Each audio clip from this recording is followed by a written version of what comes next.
Hello everyone and welcome back to Connect Coffee. Here we have this beautiful Delonghi Gran Dama Avant espresso machine. Now for this machine we did a tune-up, which means we replaced the brew unit. This one right here.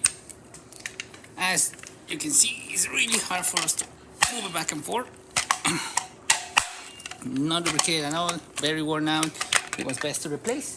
We replaced that so that way the transmission is not getting forced and it will move smoothly going into the grinder and going into the generator.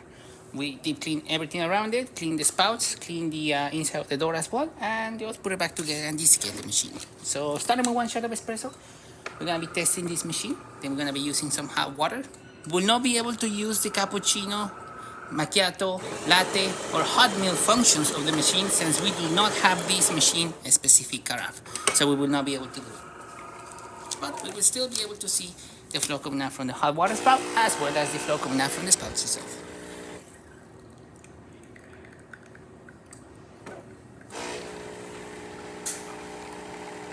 Nice steady steam coming out of the machine.